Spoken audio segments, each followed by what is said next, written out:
जी अस्सलाम वालेकुम। I hope आप सब खैरियत से होंगे। आज हम स्टार्ट कर रहे हैं अपने नेक्स्ट लेक्चर को। आज हम कंपनी साइड को कवर करेंगे। लास्ट वीडियो में हमने मार्केट को कवर किया था। हम यहाँ पे PSX को ओपन कर लेते हैं। ये PSX हमारे पास वेबसाइट आ गई है और यहाँ से हम लोग इसके डाटा पोर्टल पे आ गए। डाटा पोर्टल पे आके आपके सामने ये डैशबोर्ड आ जाएगा जिसमें हमने लास्ट वीडियो में कवर किया था इसका ये वाला एरिया, जिसमें आपको हाई लो वॉल्यूम के बारे में बताया था। आज हम इंशाल्लाह किसी स्पेसिफिक कंपनी को उठा के उसके टेक्निकल टर्म्स को कवर करेंगे। जैसे ये सिनर्जी आपके सामने अवेलेबल है, इस पर क्लिक किया। सिनर्जी का आपके सामने ग्राफ नज़र आ रहा है। टॉप पर आपको बिजनेस नेम नज़र आएगा, सिनर्जी को PK लिमिटेड, ये इसका कंपनी का बिजनेस नेम है। और इसके बाद यहाँ पे आपको इसकी बिजनेस एक्टिविटी नज़र आएगी। बेसिकली ये कंपनी रिफाइनरी लाइन में इन्वॉल्व है। रिफाइनरी मतलब ये कि ये क्रूड ऑयल लेते हैं, फिर उसको रिफाइन करने के बाद मल्टीपल प्रोडक्ट्स में कन्वर्ट करते हैं। इस कंपनी की शेयर मार्केट प्राइस 8 रुपये 12 पैसे है। आज के दिन इसका शेयर प्राइस 0.29 पैसा से नीचे गिरा है, जो कि इसकी टोटल प्राइस का बनता है 3.45%। अब आपको ये सारी फिगर रेड में नज़र आ रही है, इट मीन्स कि ये आज डेप्रीशिएट हुआ है। डेप्रीशिएट मतलब इसकी प्राइसेस गिरी हैं। अब आपको यहाँ पे ग्राफ नज़र आ रहा होगा 1 डे का, 1 मंथ का, 6 मंथ का, year to date, 1 year, 3 years and 5 years. तो इस ग्राफ से आप इजीली असेसमेंट कर सकते हैं कि लॉन्ग टर्म में कंपनी की ग्रोथ कैसी रही है। इसी तरह से अब हम इसकी राइट साइड पे आ जाते हैं। यहाँ पे आपको मार्केट नजर आएगी, रेगुलर, फ्यूचर और ऑड लॉट मार्केट। हमारा स्टार्ट रेगुलर मार्केट से है, उसके बाद हम इंशाल्लाह बाकी मार्केट्स को भी कवर करेंगे। रेगुलर मार्केट में आपको नजर आ रहा है एक ओपन अमाउंट इसने दी हुई है या एक फिगर लिखी हुई है। तो बेसिकली ये वो प्राइस है जिस पे मार्केट आज ओपन हुई है, 8.69। अब आप ये देखें, यहाँ ग्राफ में भी आप देख सकते हैं आज के दिन ये जो मार्केट ओपन हुई है ये हुई है 8.6 से ओपन हुई है। मैक्सिमम जो आज के दिन इसने पीक को टच किया वो इसकी पीक प्राइस थी 8.84। देन जो इसकी लोएस्ट प्राइस है वो है 7.81। अब आ जाते हैं इसके वॉल्यूम के ऊपर। वॉल्यूम इसका जो आज ओवरऑल ट्रेड हुआ है वो टोटल है 170 मिलियन शेयर्स। यहाँ आपको नजर आ रहा है टोटल आज के दिन का जो वॉल्यूम ट्रेड हुआ है वो है 170 मिलियन। तो ये आज का इसका टोटल वॉल्यूम, या आप इसे आसान लफ्जों में कह लें नंबर ऑफ शेयर्स जो आज इसके ट्रेड हुए हैं।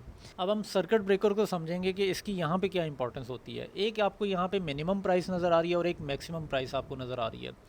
मिनिमम प्राइस क्या होती है? लेट से कोई ऐसा न्यूज़ या इवेंट अराइज होता है जिससे स्पेसिफिक इस कंपनी को या फिर ओवरऑल मार्केट को वो हिट करती है, उससे होगा क्या? डेफिनेटली उसका असर पड़ेगा इसकी प्राइसेस के ऊपर। जैसे ही इसकी प्राइसेस गिरेंगी तो इन्होंने एक सर्किट ब्रेकर इंस्टॉल किया हुआ है कि मैक्सिमम इस पॉइंट तक गिरेंगी, उसके बाद इसकी ट्रेडिंग फ्रीज हो जाएगी, मतलब इसके शेयर सेल परचेज नहीं होंगे। तो ये वो इसका मिनिमम पॉइंट है। आपने ये नहीं समझना कि लेट से कोई ऐसा इवेंट आता है, कंपनी को आग लग जाती है, कुछ भी हो जाता है तो एकदम से ये 8 रुपये 12 पैसे रिड्यूस होकर जीरो पे आ जाएगा।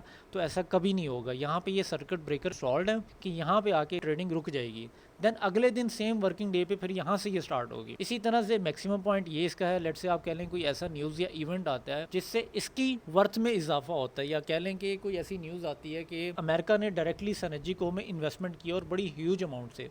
तो इसमें ये है कि लोगों का कॉन्फिडेंस डेवलप होगा और लोग धड़ाधड़ इसमें ट्रेडिंग स्टार्ट कर देंगे।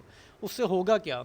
इसकी प्राइसेस ऑटोमेटिकली बढ़ जाएगी, क्योंकि डिमांड बढ़ेगी तो प्राइसेस भी बढ़ जाएंगी। तो इसका सर्टन बेंचमार्क है जिस पे पहुंच के इसकी ट्रेडिंग रुक जाएगी, और वो कौन सा बेंचमार्क है? वो है 9.41 रुपीज़ का।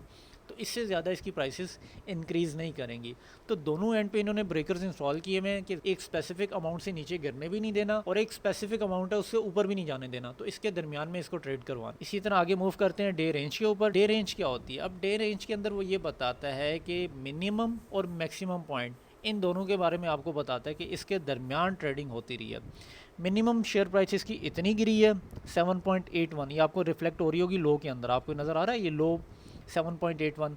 तो ये आपको बता रहा है रेंज के मिनिमम इतने पे शेयर आपका गिरा है, और मैक्सिमम जो इसने पीक टच किया वो 8.84, और ये आपको यहाँ पे नज़र आ रहा है हाई। तो बेसिकली डे रेंज का मतलब ये होता है कि लोएस्ट पॉइंट कौन सा था और हाईएस्ट पॉइंट कौन सा था। तो बेसिकली ये इन दोनों पॉइंट्स को रिफ्लेक्ट कर रहा होता है। अब आ जाते हैं 52 वीक्स रेंज के ऊपर। तो बेसिकली 52 वीक्स रेंज का मतलब ये होता है कि पिछले 52 हफ्तों के अंदर ये किस प्राइस पे फ्लोट करता रहा है। तो लास्ट 52 वीक्स के अंदर जो मैक्सिमम इसने डिप लिया है ना, वो लिया है 3.63 रुपीज़ का। मतलब इसका जो शेयर प्राइस है अभी स्टैंड कर रहा है 8.12 का। तो मैक्सिमम जो इसने डिप लिया अपने बुरे हालात में, तो वो डिप लिया है 3.63 रुपीज़ पर, और इसका जो पीक है वो आप कह लें 8.84 का है, जो इसने 52 वीक्स के अंदर टच किया। इसी तरह आ जाते हैं आस्क प्राइस के ऊपर और आस्क वॉल्यूम के ऊपर। अच्छा, ये दोनों आपने लाजमी याद रखने हैं। आस्क प्राइस और आस्क वॉल्यूम क्या होता है? आस्क प्राइस का मतलब ये होता है कि सेलर इस प्राइस पे अपने शेयर्स को बेचना चाह रहा है, और आस्क वॉल्यूम ये होता है कि सेलर अपने इतने शेयर्स बेचना चाह रहा है। तो अगर मैं इन दोनों को कंबाइन करूँ तो मतलब ये होगा कि सेलर आया है, वो अपने इतने नंबर ऑफ़ शेयर्स लेकर आया और कह रहा है कि मैंने उसको इस पॉइंट पे या इस अमाउंट पे सेल करना है। तो ये बेसिकली सेलर का पॉइंट ऑफ व्यू है।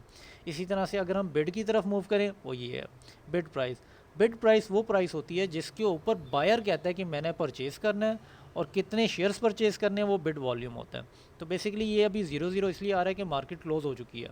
जब मार्केट ओपन होगी तो यहाँ पे आपको नज़र आ रहा होगा कि सेलर कितने शेयर्स किस प्राइस पे बेचना चाह रहा है और बायर कितने शेयर किस प्राइस पे ख़रीदना चाह रहा है। अब हम आ जाते हैं LDCP।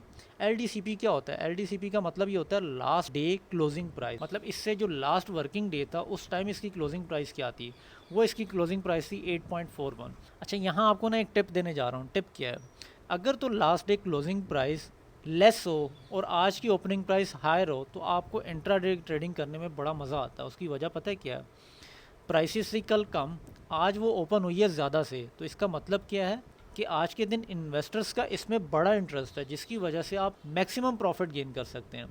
और ये किस तरह से कैलकुलेट होगा, मैंने आपको एक वर्किंग शीट दिखाई थी, उसके अंदर आप इसको कैलकुलेट कर सकते हैं। बहरहाल मैं कोशिश करूँगा एक शीट बना के रख देता हूँ, ताकि आपने सिर्फ क्या करना है, अपनी स्पेसिफिक कंपनी का नाम लिखना है, शेयर प्राइस लिखनी है और अपनी इन्वेस्टमेंट लिख देनी है। बाकी सारी वर्किंग वो आपको करके दिखाएगा। अब हम आ जाते हैं VAR। VAR एक बड़ा इंपॉर्टेंट आप कह लें कि एलिमेंट है इस पूरी शीट का। VAR का मतलब होता है वैल्यू एट रिस्क।